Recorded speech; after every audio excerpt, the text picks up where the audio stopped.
Labas visiems, su jumis sveikinamės iš Sportland parduotuvės čia Vilniuje ir pradedam savo naują olimpinį ciklą. Kitaip tariant, olimpinius podcastus. Dar kitaip tariant, podcastus su olimpiečiais. Šalia manęs, aišku, kolega Maconka Deividas, aš Žygimantas Gečas ir čia turim mūsų nuostabėją olimpietę Oliviją Baleišytę. Paploja. Kaip gražiai tu pasakai Baleišytę, toks labai itališkai nuskambės. Baleišytę. Baleišytę. Užsienietiškai. Ai, Paryžių varo už tai, tu čia taip. Nu, aš bandau persimušti į prancūzų kalbą, tai moki prancūziškai kažką? Trebien. Šiaip mokinausi kaip antrą užsienio kalbą, bet... Jo, aš irgi nieko labai neatsimenu. blogai. Bet kažkoks pasisveikinti ar kažką? Nu, ten bonjour. O aš Bonjour. važiuoju dviračiu. Mokėtum pasakyti? Ne. Rapsidžiuk, dvirtys. Ne, kažką tokio, ne? Labai gerai. Iškirpsim šitą. Atsiprašau, iškirpsim. Tai gerai, mes kalbėsime su olimpiečiais viso šito ciklo metu ir norim pakalbinti tave, nes tu jau keliausi į olimpinės žaidynes antrą kartą, ne? Taip. Tai pirmą kartą aš atsimenu, skaičiau vieną interviu, kad apkarto debiutas, o dabar esi pasiruošus jau ar ne šturmuot turbūt Paryžių. Papasakok, koks tavo buvo galbūt pokytis nuo praeitų olimpinių žaidynių, kaip tu jauties dabar ir panašiai. Tai dar taip greitai, kas nežino, į tas pirmas olimpinės žaidynės gavau pakvietimą likus savaitį iki jų. Išbraukėm vieną klausimą. Savaitį iki jų ir toks buvo viskas labai greitai ir visiškai nebuvau pasiruošta. Prasme, treniruočių ciklas, forma ten buvo kaip tik, nes tuo metu, kad olimpinės žaidynės labai nevyksta varžybų, nes visi telkėsi į tai. Taip. Ir, o šį kartą einam link to jau paskutinius 2 metus, link to olimpinių žaidynių, tai matysim, kiek pavyks tą rezultatą, tikiuosi, pagerinti, nes nu visko būna, bet... O ką tu veikiai prieš tą kvietimą, kur gavai paskutinės minutės? Nes skamba, žinai, tos paskutinės minutės, kaip Makaliaus kelionė, žinai, į Bulgariją už 200 eurų važiuoja. Bet iš tikrųjų labai blogai ir buvo. O ką tu veikiai? Nes aš nedaug aplamai turiu atostogų ir vasarą irgi nesu mėgėta, kur vidury sezono pasiimt atostogų, bet tuo metu, tą dieną, kai gavau kvietimą, dieną prieš mes, nu aš ten gal myniu, bet labai varganai myniu. Ir jo, iki miškelio, atsimenu, tada kepėmės žalioj Panevėžio miškelį dešreles, tiesiog piknikavom su draugu. Čempionų maistas, žinai. Jo, kažkas prie dešrelių, visą ką. Ir aš ten pasitempiau raiščius savo šiaip jau, kurie buvo prieš porą metų nutrūkę, tai pas mane jau tas kelias yra toks šiaip nestabilus. Čia visi kelininkai mes, ne? Aha, kelininkai, pažiūrėk, va čia parašyta skauda, mano irgi dešinį skauda, o tavo kur čia? Man kairys skauda, bet skauda, neskauda. Pas mane irgi. Po to ir čia reikės nubraukti, ne? Taip. Laiko klausimus. Jo, tai žodžiu, grįžau namo, ten kelias toks ištynės, nieko padaryti negaliu, nu tai, nu ką, porą dienų neminsiu, praeis, ten patikrinam, aišku, kad nieks neplyšo, raišinė nutrūko, nieko naujo. Ir tada ryte skambina treneris man iš Japonijos, aš jau taip žiūriu, žinai, kodėl jis man skambina iš Japonijos, man, kai jiems šiandien startai, nu, taip iškart viskas ten. Perėjo viduje, atsiliepiu, sako, namiesi, sakau, aha, sako, nu, tipo, treniruojas. Sasyskai rankui, tokia, jep. Jis sasyskai rankui ledai ant kelio. Taip ir buvo, aš virtuvėje pasidėjus koją ant kėdės, ledas uždėtas ir aš taip žiūriu koją, sakau, aha. Nu ir tada sako, žiūrėk, čia tokia situacija, sako, kad gavai pakvietimą atskristi Tokiją. Ir aš viskas, jau ten ką jis po to sakė, aš nelabai atsimenu, nes man viduje visos tos emocijos, ką tos 4 metus ten iki to bildinai nešeinu, pas mus atranka 2 metus, bet vis tiek viskas ten ir ašaros ir jau net nebegirdėjau, ką jis sakė, bet esmė buvo, kad sako, dar nusiramink, nes dar, nu, neaišku, ar mes tiesiog spėsim per 2 paras įvykdyti viską, ko reikia. Bilietus nupirkt, pavyzdžiui. Ten bilietai tai yra okei, bet kiek vien COVID testas turi būti ne vienas, o 2 ir jie dar su tarpu, tai aš tipo turiu vos ne dabar šokti ir bėgti, togi ten paskambini, sveiki, šiandien nėra vietos, prašome paskambinti vėliau. Tai va, bet fainai viską spėjom, pasidarėm ir jo, po 3 parų aš jau buvau pakeliu į Japoniją. Geras. Tai gerai, suprantam, kad dabar bus tikrai kita situacija. Tai dabar tikrai bus, jo, kita situacija. Nes kai ar 2 metus rašės, ar tu 3 dienas organizuojas, kaip išskristi iš Lietuvos. Jo, ir iš tikrųjų ten net mažiau buvo apie treniruotės galvoj, buvo tada kaip dviratį susirinkti, nes yra tam tikri reikalavimai, kad būtent tokie ratai turi būti, būtent ne kitokie. Mano tas dviratis jau buvo tuo metu kaip ir senas ir ne tik, kad senas gal, bet jisai buvo nepristatytas, nedeklaruotas, taip sakykime, nes visas inventorius turi būti prieš pusę metų deklaruotas. Ironiškas tas status. Bet šiek tiek mitus greuni, nes tipo reikia ruoštis 2 metus per 3 dienas. Manau, varėjau olimpinis. Ir dar 17 vieta. Tai o kiek iš viso dalyvių buvo? 24. Kažkas 2 metus ruošėsi ir tave aplenkė per 3 dienas. Oi, atsiprašau, 21 pas mus. 24 aplamai ir olimpiada, tada kaip jie ten keičia tas skaičius, tiek mažina. O tai gerai, tai į pirmąją olimpiadą tu patekai. Taip, ar ne? Antrasis patekimas į olimpiadą jau, pavadinkim, tu jau tikėjai, planavai laimėti ir gauti pakvietimą. Kokia buvo ta antrojo patekimo istorija? Kad aš į pirmą taip pat tikėjausi, kaip ir į antrą patekti. Tarasme, aš pirmam buvau įsitikinus, aš turiu ten būti.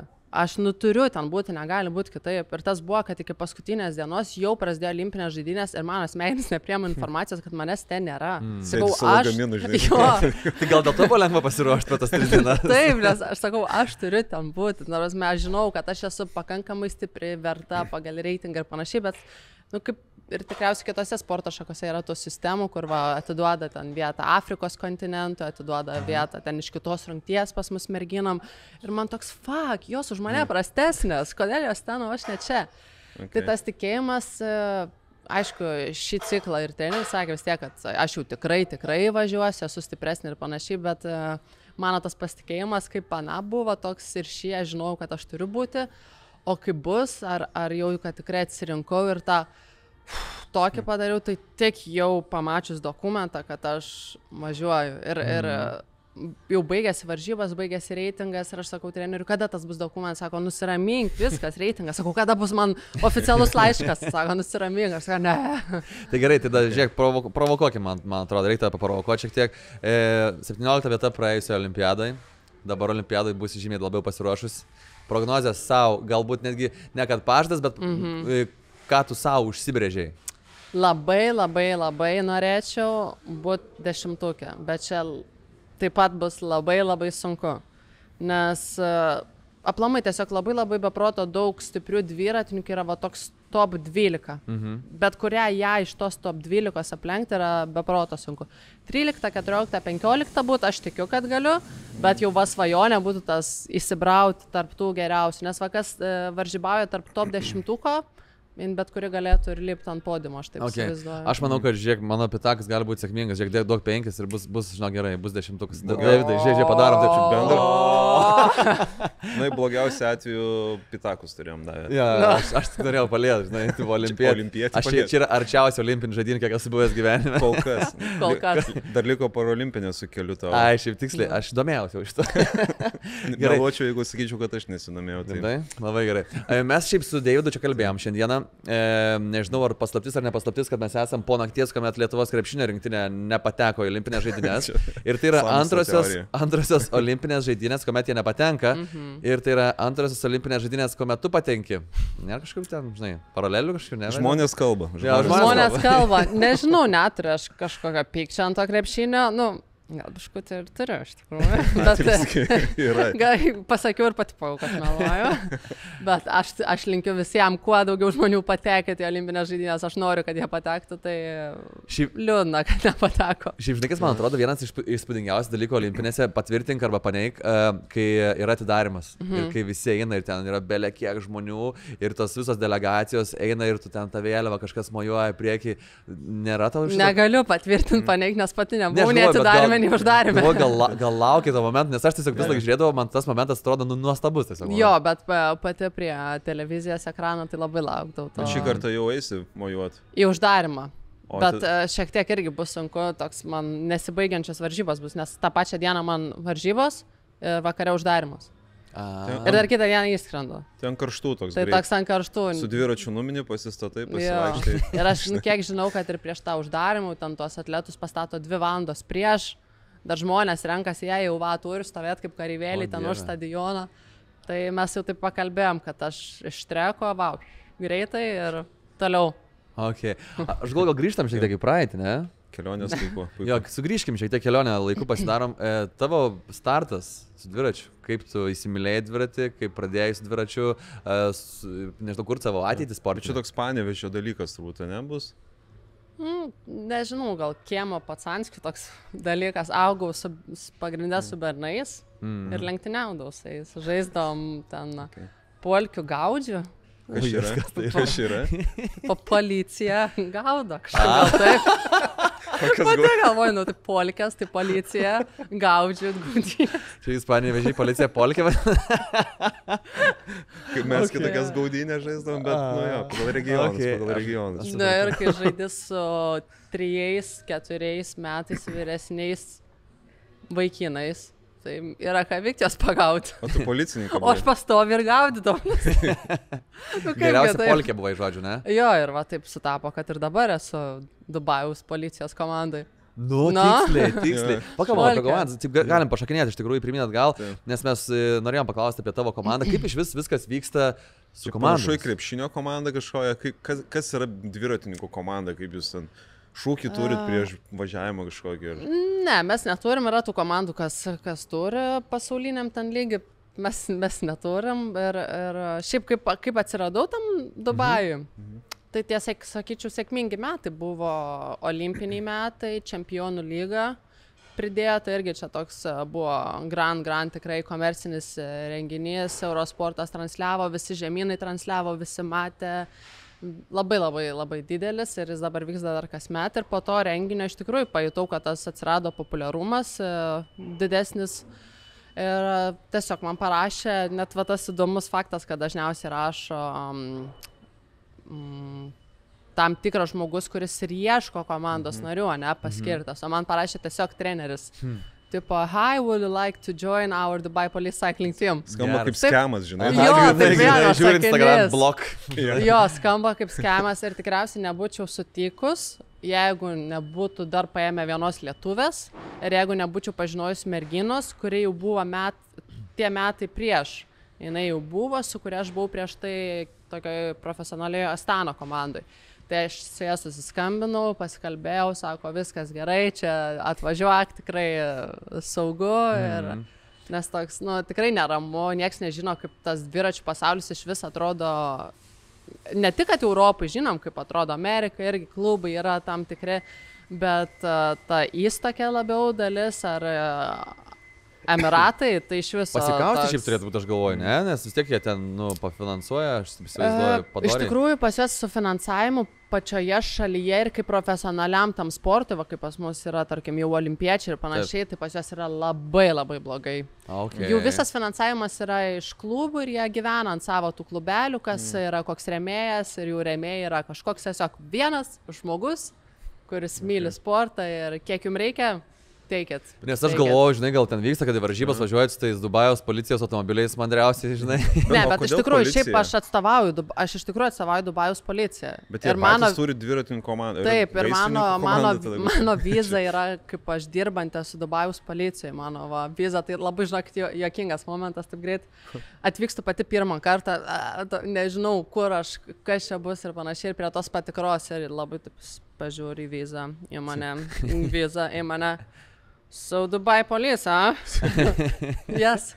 Sako, what you will work there? Shooting bad cycling. Guys. Yes, cycling. Shooting bad guys and cycling. Jo, tai toks labai jam nepatiko, aš pati irgi, nu nežinau, ką sakėt, tai parašėta, nu gerai, dėja tą antspaudą eik. O kai vaikšti kur nors mieste ir su kubrinyte Dubai Police. Tai Lietuvoje būna susilaukia tų reakcijų, tų komentarų ir klausimų. Tai jo, nuo polkės nelabai nutolai visgi. Jo, nenutolau, bet stiek gaudau. Tai būna pati irgi, žinai, kažkas važiuoja greitai, sako, ten neviršykit greičio. Bairistė klausyk. Nu, kas važiuojam, tarkim, group raidą ir man nepatinka, kad per greit važiuoja, ne mano tempo. Tai susilaukia komentarų jau. Okay. O žiūrėk, yra, pavyzdžiui, ar tu esi patekusi į tą fashion, nežinau, zoną, važinėjant dviračiais, nes aš įsivaizduoju, vis tiek turėtų būti, ne, ten apsirengt kažkaip mandriau, gražiau, dar kažką. Yra kažkas tokio? Tai man Dubajus gal ir nepatinka tas, kad yra labai didelė atskirtis. Ir sluoksniai, lygiai, kokiam tu esi, koks tavo draugas ar pažįstamas, tu jį turi jau lankstytis prieš jį. Tai jo, yra labai labai didelis tas fashion lygis ir mes į jį neiššoksim niekaip, nes tiesiog mano visos algos neužtektų ten rankinukui, žinai. Ne, aš galvoju, iš tikrųjų, žinai, atsiprašau, gal jeigu pertrauksiu, aš galvoju apie tą fashion, būtent dviračių sportą, ar yra ten kažkas, žinai? Jo, irgi, ta prasme, nežmoniškas kainos jų irgi, aprangas jie ten perka.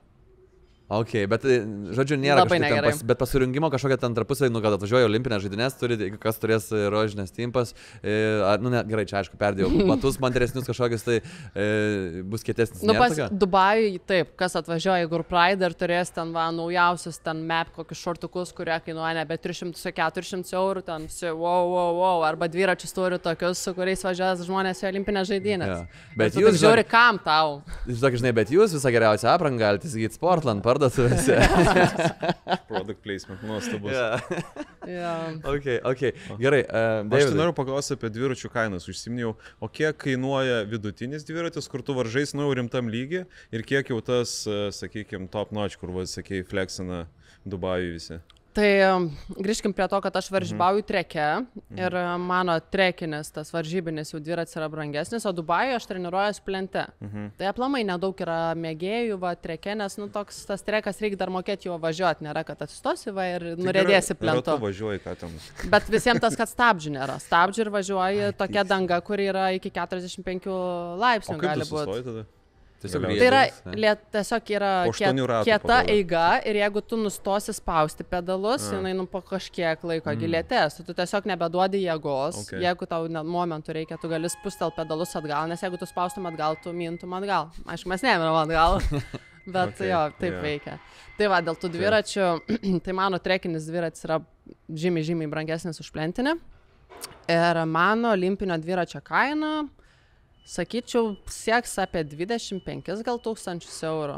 Taip, labai tas, jo, taip skiriasi labai ta kaina, kaip ratai. Tai tam lagaminėlį yra 25 tūkstančių eurų vertės, nieks ne, nematot? Čia yra treniruočių, čia yra plento dviratis. Tas prastesnis, ne? Tas prastesnis, kuris yra apie 5 tūkstančius eurų. Operatorių palik neimk šito. Jo, čia mes galime išduoti, kad dabar tu važiuosi į treniruočių stovyklą. Taip. Kur skrisi? Į Italiją, Livinijo, į Aukštikalnes. O, nice. Slidinėt. Jo, su dviračiu. Dviračiai slidinėt. Tai gerai, tai... Žiūrėk, sorry, kad sugalvojau naują dalyką, galim konkursą padaryti. Gerai. Pas Oliviją lagaminė yra vienas neįprastas dalykas, pavadinkime talismanas galbūt. Tai jeigu atspėsit, padės, ten yra žaisliukas, jeigu atspėsit, koks gyvūnas ten yra, mes padaunosim pasirinktus marškinėlius. O čia taip, ok. Bet žinokit visi, kas mane pažįstam. Rašykit marškinėlį jūsų. Turbūt žinau. Jo, išrinksim vieną laimėtoją, jeigu bus daug dalyvių, tai rašykit komentaruose, kas per dalyką slepiasi lagaminė prie visų dopingų ir panašių dalykų ir laimėsit marškinėlius. Šiaip jau, nes gerai skambėjo, bet čia milteliai mano sudėti visą. Bet Dubai Police, tai manau viskas ten legalu. Kadangi mes neturime ypatingai daug laiko, nes reikės ir tave paleisti į skrydį, aš dar turiu klausimą, ar turi kažkokių ritualų, pavyzdžiui, arba varžybų dieną, arba varžybų procese kažkokie ritualai, kur atsikeliu ryte, būtinai išsivalau dantis su kairė ranka, ne su dešinė ar kažką tokio? Ne, kad išsivalau dantis, tai jo, bet nėra, kad ritualas su kuria ranka ir šiaip stengiuosi neprisirišti prie tų ritualų, nes aš manau, kad toks įsitikinimas ir po to, nepadarėjai ir bus tik dar blogiau, tai neturiu ritualų, bet mano gal toks vienas iš keistesnių dalykų būtų, kad muzikos pasirinkimas. Kai aš darau apšilimą, tai jos eina visos jotas, toks warm-up, skambios, garsios, pampo, labai Marijonas Mikutavičius man eina, nes tas su gilia mintim, tokios ir lietuškos. Čia užsivedimui pump-up tai yra Mikutavičius? Jo, 3 milijonai. Ai, galbūt kartu dar aš nulėkčiau nuo skardžio. Ne, arba žinai, aš tikrai myliu Lietuvą irgi. Ir tada aš jau kaip padarau apšilimą, kai jau deduos šalmą, batelius, jau viskas, čia dar biškai atsigert vandeniuko, kai sėdžiu tam tokiam relax 10 minučių, tai man eina visokios meditacijos maždaug dainos. Arba visiškai kur pe žodžių, ten piano ir kažkas iš šono paklausytų, kaip tu sakei, tu gali prieš startą klausyti tokių. Tai aš iš pradžių viską užkeliu ir tada jau prieš einant į startą labai padeda, taip irgi viską... Tai sakai, neturi ritualą, bet realiai mes turime ritualą visą, ne? Muzikos playlistą tokį įdomesnį, kur jo prieš startą nelabai kas ten klausėsi. O jis privatus ar gali pasidalinti, nes labai smalsu pasidarė? playlistas tavo? Galėsiu pasidalinti. Okay. Tai čia labai gerai traukia visokius dalykus. Prizus dovanoji, playlistas traukia. Maks, neilgas pokalbis, reikia Maks išspausti. Tai gerai, tai mes, man atrodo, kad jau viskas turim spausti ir iš čia, ne, šiek tiek. Aš dar, žinai, vieną klausimą apie mitybą. Visą laiką mes pasikalbam, žinai, nes kai olimpiadai ruoštis, sudėtinga. Ir aš ir papasakoju apie dešrelės. Tai labai įdomu, kiek yra tų čytų, kiek tu gali sauliais počytint, o gal tik tai viena dešrelės į vasarą, aš nežinau. Trumpai dar apie mitybą tavo. Aplamai, man nėra to, kas yra cheat mealas? Burgerį. Mano kasdienė mityba. Jo, tai gerai, mano kasdienė mityba, aš manau, kad skiriasi nuo tavo. Galimai, jo. Bet iš tikrųjų suvalgyti tą vieną burgerį per savaitę, ar net sakyčiau kokybišką pizzą, nešaldytą, o ką tik prie tavęs iškepta ir iš gerų mielių, ar net raugas, ar kažkas, nemanau, kad yra labai blogai. Tai va tikrai drąsiai vieną kartą per savaitę, būna ir 2. Reikės pajudinti tiesiog, kad pizza nėra blogai. Nėra blogai. Vieną kartą nubrauks. Taip, ir burgeris žmonės nėra blogai. Valgykit, tik kokybiška. Okay. Jo, tai aš manau, manau, tavo atrodo? Tarkim, pusryčiai. Jo, visą pusryčiai geriausi. Čempionų pusryčiai. Jo, tai jeigu aktyvi treniruotė, tai bus pusryčiam avižinė košė. Jeigu lėta, bet low intensity, tai bus kiaušiniai, aišku, su duona ir ten visokiais pagardais. Tai aš manau, labai skanu. Yra avižinė košė irgi ir su riešutų sviestu, su vaisiais, bla bla bla. Tai pietus daugiau angliavandenių ir mažiau baltymų, tai gali būti makaronai su kažkuo, ryžiai, bolivinė balanda, tiesiog paprastas maistas. Olivinė balanda. Olivinė balanda, jo.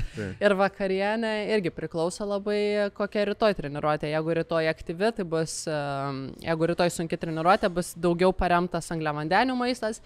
Jeigu rytoj tik, pavyzdžiui, poilsis, gali būti tiesiog steiko gabalas. Irgi kokybiškos. Ir paskutinis mitybos klausimas, kai užeina šlamštitas naktį, ką reikia valgyti arba ko? Miegoti. Ai, supratau.